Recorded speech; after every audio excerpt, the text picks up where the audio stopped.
we followed my journey in the 25k PLO tournament, you know, hoping to make a series of videos out of it, but it ended up kind of being a little anticlimactic. So we didn't go forward with that, but there was actually one hand that I think was probably the most strategically interesting hand I played all summer. So I want to talk about that hand. The blinds were 1,500 3K. My stack was about 270,000, but I covered both of the villains in this hand. Dan Zach opened under the gun. I call in the cutoff with ace, king, jack, jack. I have king high diamonds and the ace of hearts.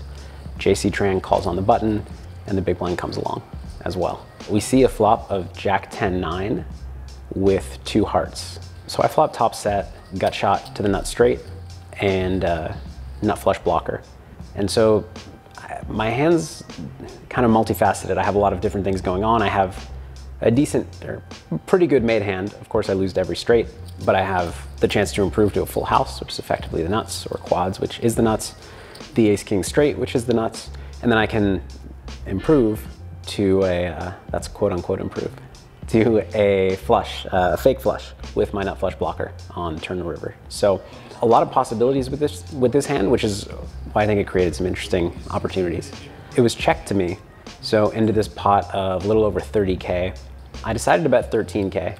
I think actually I should have gone a little smaller, something like 10. Small bets in multi-way pots is something that works very well. In short, you can apply a lot of pressure to each of the players that have a player left to act behind them with the smaller bet, whereas in a heads-up pot, you need to bet quite a lot to apply enough pressure.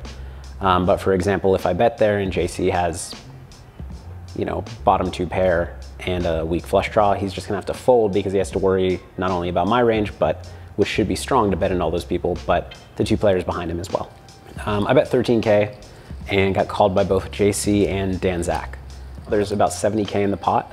And at this point, Dan Zach has about 85K in his stack. JC has 190 and I cover both. Turn is a brick, an offsuit 5, and Dan checks to me once again. So given stack sizes, I know a couple of things. I can be very confident that Dan does not have the nut straight. He's a strong player in all games, but I found that the little bit I've played with him, at least in like PLO, no limit games, he's on the tighter side. And opening under the gun, you should be very tight. So I don't see him showing up with a lot of queen 8 combos.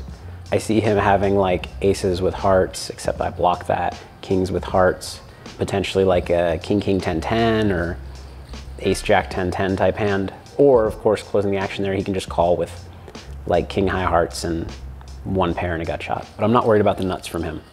JC calling in position, being deep, he can definitely still have the nuts in this spot, but also I think is reasonably likely to have a lower straight. Of course, to have a set, to have like a 3 pair type hand, or you know, ace queen jack 10 or queen jack 10 7 for a 2 pair and an open ender. So a lot of other hands he can have. So in this spot, I decided to bet 38K, which is a little bit less than half of Dan's stack, which means that if JC calls and Dan shoves, it reopens the action and I can reshove.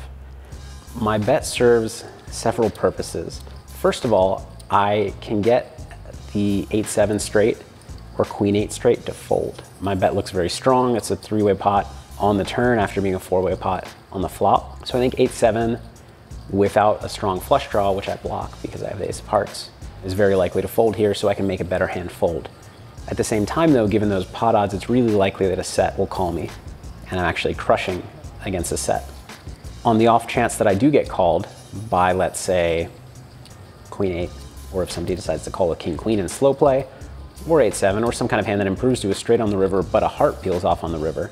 With my bet being this small, I leave enough room and represent enough strength in my range to shove river against JC on a heart to bluff him off of a hand that is likely better than mine at that point. So I bet JC calls and Dan folds. Of course, had JC shoved, I'd be in a difficult spot, but I think probably have the pot odds at that point to go with it, although it's very close. I expected he would shove it at a very low frequency though. And the potential to get value from sets, price out some draws while also folding out better hands in straights made me want to bet, and maybe want to bet that amount and leave enough room to represent the nut flush if the river was a heart.